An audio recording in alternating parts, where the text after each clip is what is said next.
Olá pessoal, sejam todos bem-vindos a esse primeiro vídeo do curso de Bioexatas, tá? Esse curso, pessoal, a ideia é trabalhar o conteúdo de biologia, né, todo o nosso conteúdo aí de biologia, focando também em química e física, tá? Porque quando você trabalha com ciência da natureza, nada mais é que estamos trabalhando tanto com os conteúdos que nós conhecemos de física, quanto com os conteúdos que nós conhecemos de química. Por isso que a ideia desse curso de bioexatas, uma vez que nós iremos trabalhar todo o conteúdo aí de biologia, dando aí uns enfoques nessas duas outras disciplinas. E, consequentemente, vocês vão conseguir se preparar melhor para as suas avaliações, tá? Bom, galerinha, então vamos lá, porque a ideia não é ser muito longo esses vídeos, são vídeos curtos. Como eu disse, é a primeira aula, né? É o primeiro vídeo de uma sequência. Vamos começar com química primeiro, tá bom? Então vamos começar bem suave com química. Depois que a gente introduzir todos os conceitos que eu considero, né, ser os principais, os conceitos introdutórios de química, que seria, por exemplo, o que é matéria, o que é massa, e depois, mais para frente, o que é a estrutura do átomo, como que o átomo se organiza, o que são reações químicas, ligações químicas, para então a gente conseguir chegar na química da vida. E aí começar propriamente dito em biologia. Então, a ideia, a estrutura é começar com química e física na realidade, né? Começar com esses conceitos básicos aí, introduzir vocês a ideia do átomo, a ideia das ligações químicas, a ideia das moléculas, depois introduzir na parte da química da vida. Aí nós começamos propriamente em biologia. Então, eu preparei de química, né, essa introdução de químicas, 8 encontros, né, 8 vídeos, que seria esse primeiro bloco, seria basicamente só química e física, e depois nós vamos entrar em biologia, tá? Mas aí vamos começar ali com a química da vida, falando basicamente de água, né, da importância da água para os seres vivos, como que a água age e tudo mais, tanto nas plantas quanto nos animais, e para com isso começar a trabalhar esses conteúdos, tá bom? Então vamos lá, pessoal. Então aqui temos o nosso curso de bioexatas, né?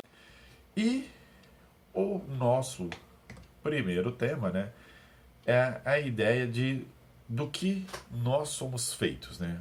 O que nos forma, o que faz a vida, o que faz o universo, né? Então, essa primeira ideia que vem, essa primeira pergunta que é nos feita, ela remete basicamente ao entendimento o que forma as coisas, né? Antes, inclusive, da ideia de que vocês já devem saber do próprio átomo, né? O que é feito tudo. E quando a gente pensa do que nós somos feitos, a ideia, o que vem, né, a resposta melhor que nós podemos dar é que nós somos feitos de matéria, tá?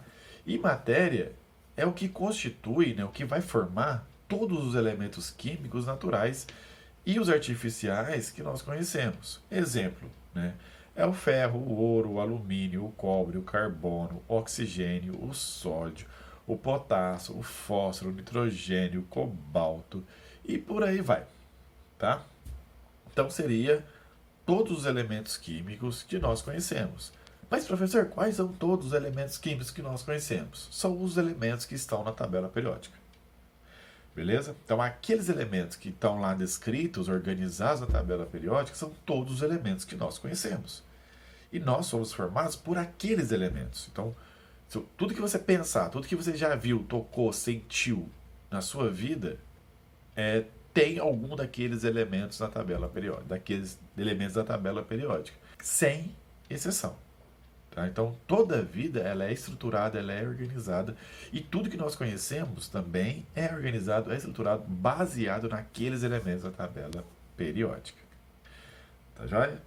Então, E é a matéria, né, esse conceito de matéria, que forma todos esses elementos. E deste modo, galerinha, podemos entender que a matéria seja, né, podemos entender que a matéria seja tudo que nós conhecemos, né? Tudo que você já viu, tocou, cheirou, sentiu, é matéria, é formado por algum tipo de matéria. Podemos entender, então, que matéria é tudo que conhecemos. Então, tudo que você já sentiu, olhou, cheirou, passou a mão, tudo é formado por matéria. E podemos entender a ideia de matéria como sendo tudo que possui massa e ocupe um lugar no espaço. Tá? A partir do momento que teve massa, teve algum tipo de massa, apresenta massa e ocupa um lugar no espaço, nós vamos considerar como matéria. Aí entra, inclusive, o conceito daquela famosa matéria escura, né? Que os cientistas não sabem o que é, não sabem do que é feito, mas sabem que é matéria, sabem que é constituído de matéria. Por quê? Porque vai ocupar um lugar no espaço, aí entre as galáxias e tudo mais, como vários cientistas estão descrevendo, e possui massa. Como é que eles sabem que possui massa? Porque tem ação gravitacional. Então, possui ação gravitacional e por possuir massa, então eu posso concluir aí que é um tipo de matéria. Como a gente não consegue ver, não conseguimos detectar ela, devido à limitação dos nossos instrumentos, nós consideramos que é uma matéria escura. Por que escura? Porque nós não conseguimos detectar ela. Tá? Aí esses conceitos mais, digamos, aprofundados, tanto de química quanto de física, é interessante vocês conversarem com seus professores, né, na escola, para dar aquela, digamos, melhorada, né? Porque fica aí um pouquinho, não tem como eu me prolongar muito, e também eu não sou formado nem em física e nem em química, eu sou biólogo, então temos que, eu não posso exagerar muito, tá? Bom, pessoal, mas e a massa? Quando a gente fala de massa, eu sei que a massa é essencial para constituir a matéria. Mas o que é massa? Né? Para a definição de massa, nós podemos dizer que é uma quantidade de matéria existente ali num corpo ou numa estrutura. Tá? Então, uma quantidade de matéria que está aglomerada, né, que está junta ali num corpo, ela é a massa, né? Ela caracteriza a massa. Então a massa nada mais é que uma quantidade de matéria existente ali num corpo. E vira esse ciclo, né? Então eu tenho que a quantidade de matéria num corpo é dada pela massa, mas a massa é uma das características que definem a própria matéria.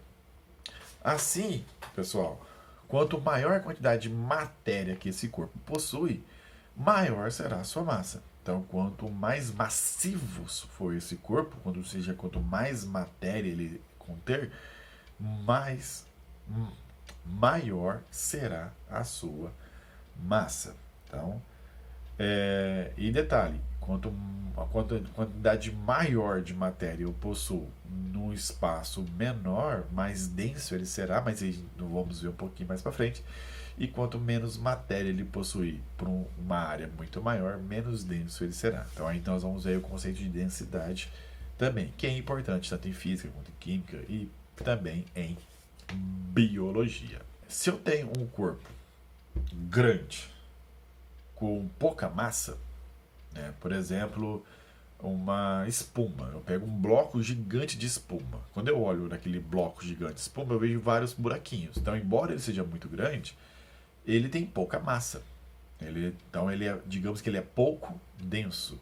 O isopor é a mesma coisa. Embora eu pegue um bloco gigante de isopor, quando eu olho dentro do isopor, eu vejo várias cavidades. Isso faz com que ele seja um bloco grande, pouco denso. Ao mesmo passo que se eu uso, por exemplo, um chumbo, aqueles metais que a gente coloca na roda do carro para poder balancear ela.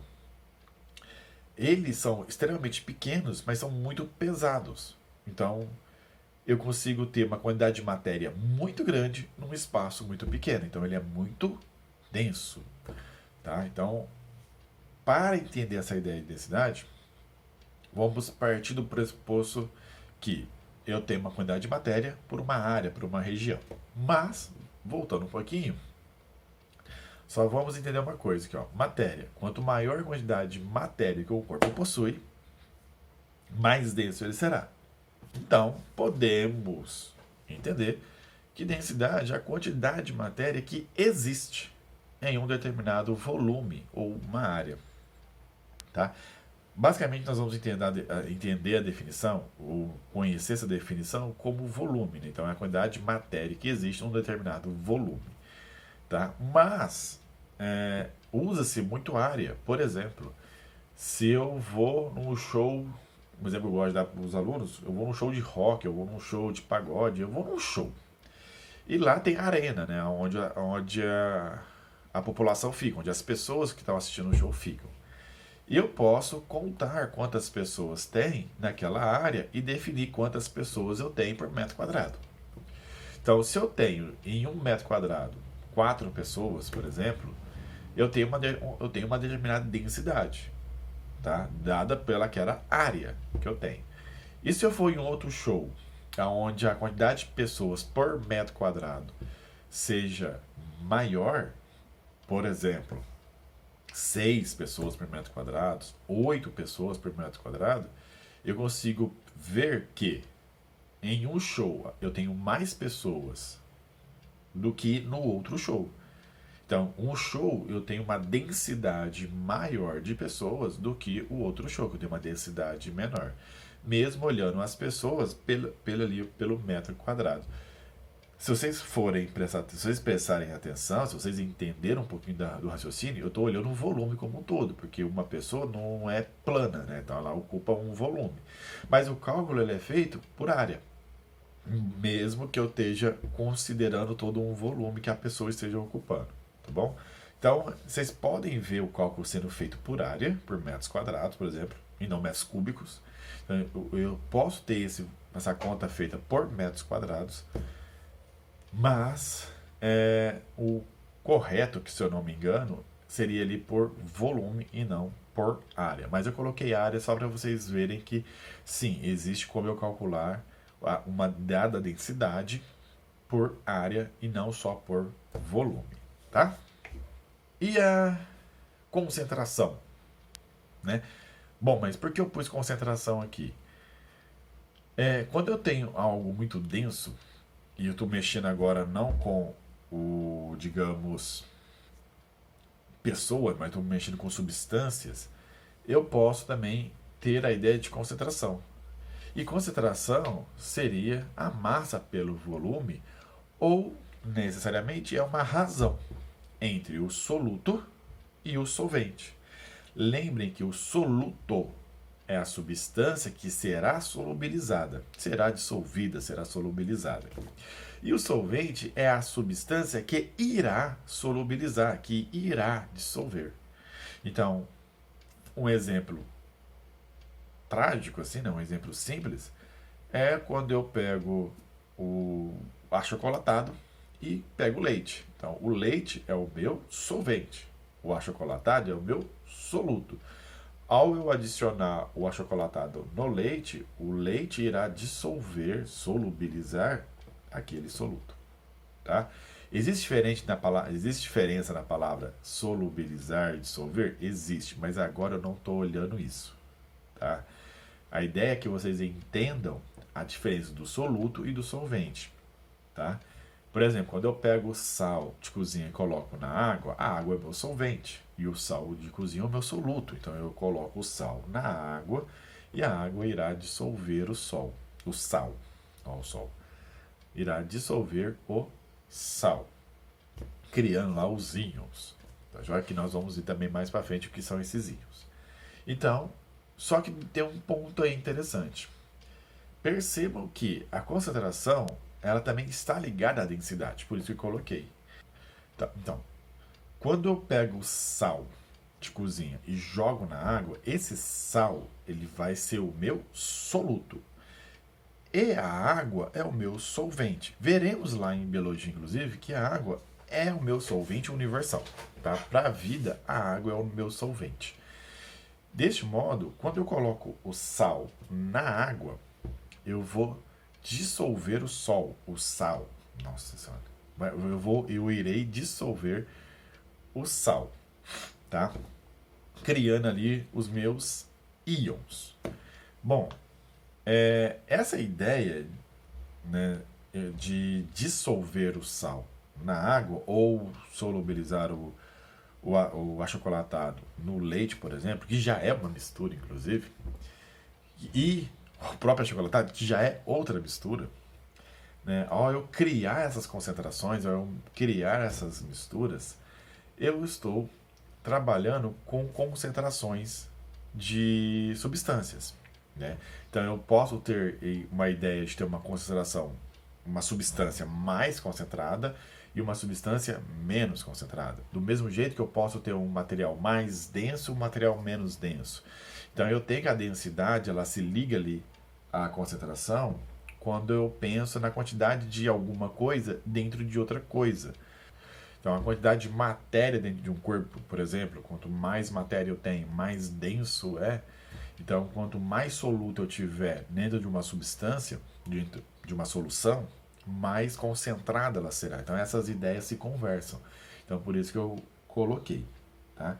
Então, nós temos que a densidade de um corpo ela é dada pela quantidade de matéria que eu tenho e a concentração ela vai ser maior ou menor baseada na quantidade de soluto que eu tenho no meu solvente. Então, só relembrando, só fazendo aquele fechamento, se eu coloco muito achocolatado no leite, ao ponto que vai ficar muito concentrado, muito forte, chega um ponto que aquele achocolatado não conseguirá se solubilizar mais, né? Ele não vai conseguir entrar em solução mais. E aí vai se concentrar no chão, no fundo do copo. Do mesmo jeito, se eu colocar sal demais na água, esse sal não vai se dissolver e vai começar e vai se manter cristalizado no fundo do copo. Então eu vou ter uma alta concentração, porque eu vou ter muito íons, no caso do sal, ou muito chocolate, muito achocolatado ali, as substâncias do achocolatado no leite. Tá? Então, densidade é uma grande quantidade de matéria dentro de um determinado corpo, ou várias pessoas numa determinada área, por exemplo, e concentração ela pode ser maior ou menor dependendo da quantidade de soluto que eu tenho dentro do meu solvente. Tá bom? Primeiro vídeo é complicado, né? A gente fica aí meio ressabiado, mas tá bom, vamos lá. Então, mantendo aqui a ideia de densidade, vamos tentar entender um pouco melhor o que seria essa densidade. Vamos considerar, eu tenho aqui uma matéria feliz, né? Então, beleza, eu criei essa matéria e eu chamei ela de matéria feliz. Bom, se eu colocar essa matéria feliz em dois recipientes idênticos, né? Num eu vou ter uma quantidade gigante de matéria feliz e outra eu tenho no outro recipiente eu tenho uma quantidade aqui pequena, digamos, de matéria feliz. Então, de um lado eu tenho uma quantidade exorbitante de matéria feliz e do outro aqui eu tenho uma quantidade irrisória de matéria feliz. Bom, partindo desse pressuposto, eu posso falar muito bem que aonde eu tenho uma quantidade maior de matéria feliz, eu tenho uma densidade maior. E aonde eu tenho uma região menor de matéria feliz, uma quantidade menor de matéria feliz, eu tenho uma região menos densa. Tá? Então, daí dá para ter uma ideia, pelo menos visual, do que seria essa diferença, né? De maior densidade ou menor densidade. Bom, outra característica que nós vamos ver é a diferença que existe entre o peso e a massa. Uma coisa é você falar que você tem tanto de massa. Outra coisa é você falar que você tem tantos quilos de peso. Tá? Então, existe essa diferença. E vamos tentar entender um pouquinho dessa diferença. Bom, a massa, pessoal, nós vamos entender ela que irá se referir à quantidade de matéria existente em um corpo, imune a forças externas. e apresentará as mesmas características independente de onde esteja. Então, se você tem uma quantidade de massa, essa quantidade sua de massa será igual em qualquer lugar onde você esteja, aqui na Terra ou no universo. A sua massa não vai mudar. Só se você perder massa, ou ganhar massa. Mas caso contrário, ela não sofrerá ação de forças externas, tá? Já o peso, pessoal, não. Ele vai referir a quantidade de massa. Sim, ele é baseado na quantidade de massa que você possui, multiplicado pela força da gravidade, né? Pela ação gravitacional. Então eu tenho que o peso ele é um conjunto, né? Ele vai ser dado pela quantidade de matéria que você tem, a quantidade de massa que você tem, mas, né, multiplicado a ação da gravidade do local. Então, se você está na Terra, por exemplo, você vai ter um determinado peso, mesmo tendo a mesma massa. Se você for para a Lua, você vai ter uma outra massa. Você vai ter um outro peso, baseado na mesma massa. Se você for para Saturno, por exemplo, caso tivesse como ficar em pé em Saturno, você teria a mesma massa, contudo com um peso diferente, tá? E só lembrando aqui, só uma coisa que é importante frisar, que gravidade é uma força fundamental de atração mútua, tá? Que atua em corpos que possuem massa. Então, todo corpo que possui massa possui gravidade. Tá? A nossa gravidade é insignificante, mas a gravidade da Terra, por exemplo, é grande o suficiente para prender todo mundo no chão, né? E não deixar que a gente saia aí voando. Então, é uma força fundamental, tá? Que não vou entrar bem em detalhes em relação a isso. Tá? Simplesmente que é uma força fundamental de atração mútua. Então, eu atraio a Terra me atrai, né? A Terra atrai o Sol atrai a Terra atrai a Lua atrai a Terra, né? Mais para frente, talvez quando a gente, dependendo, a gente entre um pouco nisso, quando a gente for estudar marés, por exemplo, atuação de marés, essas coisas, a gente pode voltar talvez nisso, lá em ecologia, provavelmente, para ver, porque nós vamos ter a ação da gravidade, né? A gravidade da Lua atuando na Terra e a gravidade da Terra atuando na Lua. E as consequências disso, como por exemplo, as próprias marés, né? Maré alta, maré baixa, que é devido à gravidade da Lua interagindo na Terra. Isso é um dos modos que a gente consegue mostrar e demonstrar como que dois corpos relativamente grandes, né? Relativamente grandes, não, grandes, com que possui muita massa, vai ter a interação gravitacional. A Lua tem uma gravidade grande o suficiente para conseguir deslocar a água, para conseguir puxar um pouco de massa de água para o lado dela. Isso aí gera os efeitos de maré, tá? Então, gravidade nada mais é, coisa tranquila, que uma força fundamental de atração mútua que atua em corpos que possuem massa. Bom, vamos voltar então com a ideia da matéria feliz, a matéria que possui felicidade. Essa matéria, pessoal, nós vamos dar para ela uma unidade de medida, tá? Então, essa matéria aqui, ela sozinho, ela vai ter uma unidade de medida que seria unidade de matéria feliz. Então, essa matéria sozinha, ela possui uma unidade de matéria feliz, tá? Bom, o que isso significa? Que se eu tiver aqui na Terra, por exemplo, e tiver 25 unidades de matérias felizes, eu tenho 25 unidades de matérias felizes. Só que na Terra, com a ação da nossa gravidade, ela pesaria 25 quilos. Então, eu teria um pote de 25 quilos que equivale a 25 unidades de matérias felizes. Tá? Então, eu tenho 25 unidades de matérias felizes que, devido à ação da gravidade da Terra, equivale a 25 quilos. Beleza.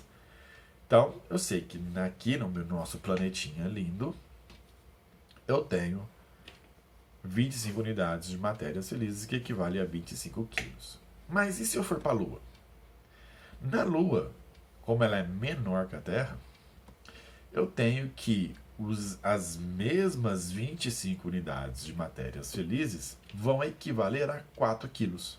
Por quê? Porque a gravidade lá é menor. Então, se a gravidade é menor, eu vou ter uma ação, uma força de atração menor. Então, aquelas unidades de massa felizes vão ficar mais leves. E se a gente for lá para Júpiter e conseguimos de alguma maneira ficar em pé lá em Júpiter, ou colocar essa latinha lá em Júpiter, as mesmas 25 unidades de massas felizes passarão a ter aí 62 quilos. E isso é devido à gravidade de Júpiter. Então eu tenho aí um ganho de peso. E a latinha aqui com as unidades de massa felizes continua exatamente igual em qualquer um desses lugares. A única diferença é que eu tenho aí um ganho de peso. Eu não ganho massa, eu ganho peso, tá? Devido à ação gravitacional. Bom, e se eu fosse para visitar o sistema solar, por exemplo? Quanto que eu pesaria nesses lugares? Bom, quando eu montei essa apresentação, eu estava ali com meus incríveis 96 quilos, 1 grama. Bem mais emagrecido de lá para cá, tá? Isso aqui na Terra. Então eu estava aqui com 96,1 quilos aqui na Terra. Mas se eu tivesse aí grana e condições para ir para Mercúrio, por exemplo, mais condições que grana, né, que ninguém consegue ir para lá eu pesaria aí 35 quilos. Olha só, eu emagreci um pouquinho, ó. Mas a minha massa continua exatamente igual. Eu não perderia nada de massa, mas eu perderia peso. Por quê? Porque a Mercúrio iria me atrair com menor intensidade. Se ele me atrai com menor intensidade que a Terra, então meu peso seria menor, tá? Em Vênus eu ainda pesaria menos que a Terra, porque Vênus é menor que a Terra. Então, 85,5 quilos, por exemplo. Isso é interessante porque Vênus também me atrairia menos, né? A força gravitacional dela, de Vênus, sobre mim seria menor.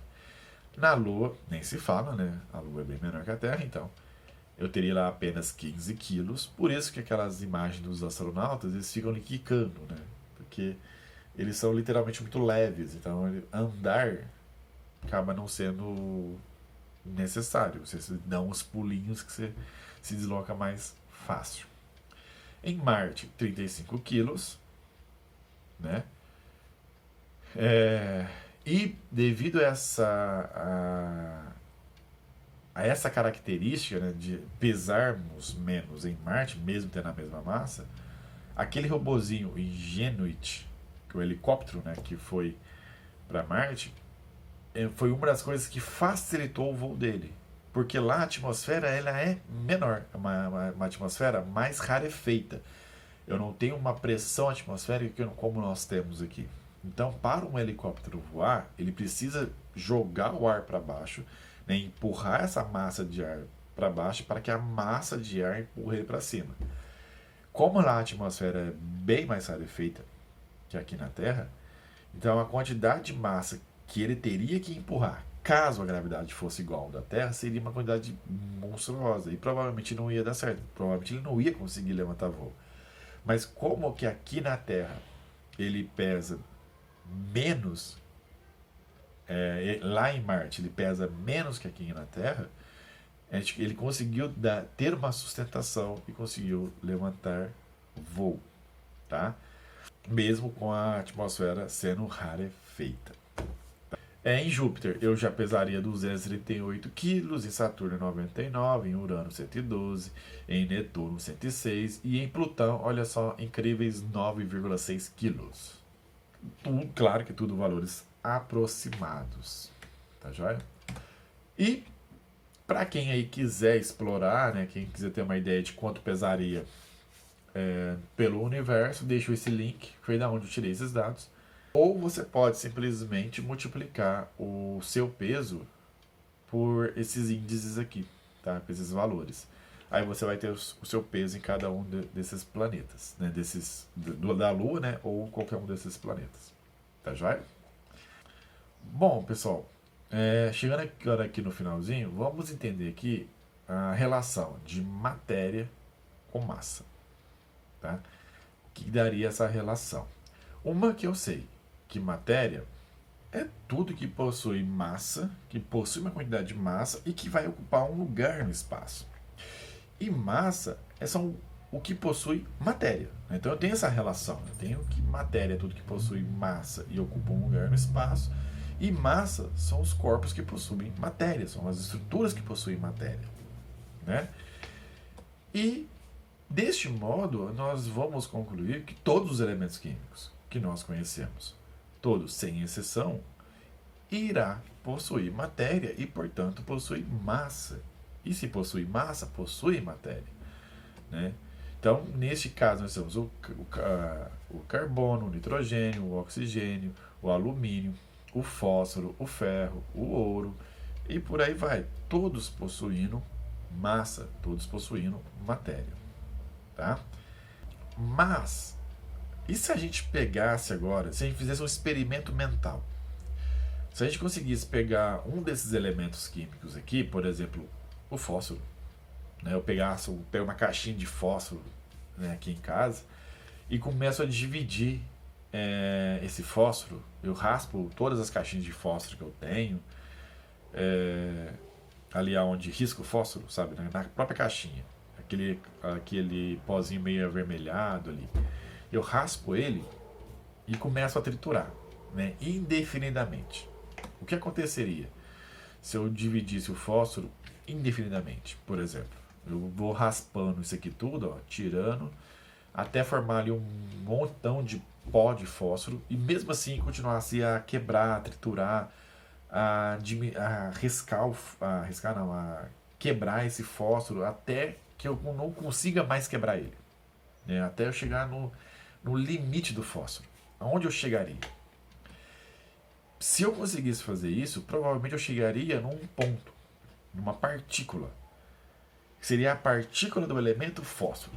Eu chegaria na menor unidade do fósforo, né? Eu chegaria aqui nesses pontinhos aqui.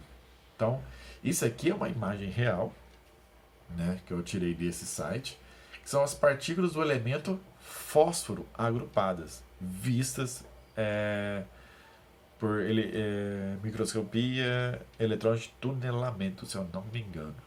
Eu tinha que ter colocado aqui. Mas está aqui, ó. Tá? Então, são as partículas do elemento fósforo. Tá?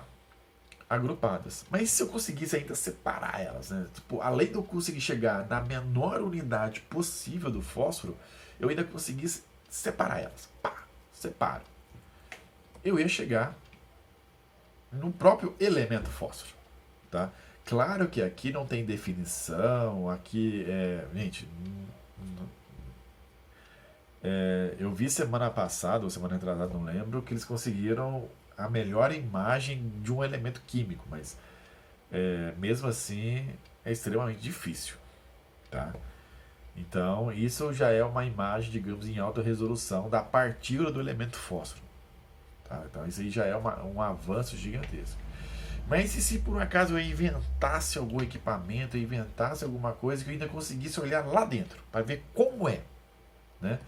Aí eu ia chegar e conseguir ver o elemento, a partícula do elemento fósforo, que é aí que nós vamos ver no próximo encontro, os átomos, o que são os átomos, né? Então eu ia conseguir ver o átomo de fósforo. Claro que essa representação é apenas uma representação, não tem nada aí de real nisso, né? Porque não é assim que o átomo de fósforo realmente se parece, mas E essa representação dá uma ideia de como mais ou menos ele funciona, tá? E é essa e aqui que nós paramos, e é essa a ideia que eu vou deixar para o próximo encontro. No próximo encontro nós vamos entender o que são esses átomos, né? Da onde eles vieram, como que foram descobertos, e o que nós podemos entender aí sobre os átomos. Tá joia? E aí daí vamos ter toda a história dos átomos para depois entrar nas reações químicas e tudo mais. Então, e hoje? O que nós vimos hoje? Nós começamos a entender a essência do que nós somos feitos, né? Do que nós somos constituídos. Então nós vimos o que é a matéria, né?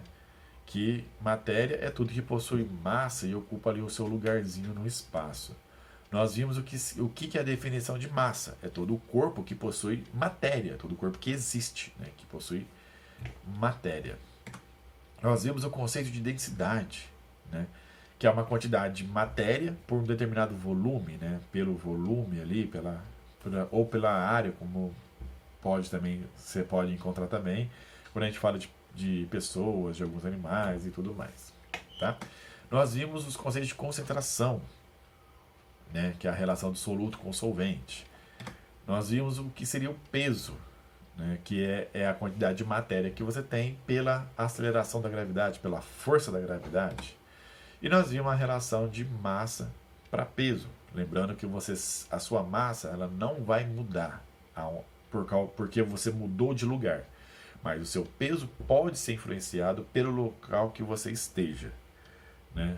E o exemplo que a gente deu foi dos planetas. Então, se você está na Terra, você vai ter um peso por causa da ação da gravidade da Terra. Mas se você estiver na Lua, com uma gravidade menor, você vai ter ali um peso menor, porque a Lua vai te atrair com menor intensidade, né?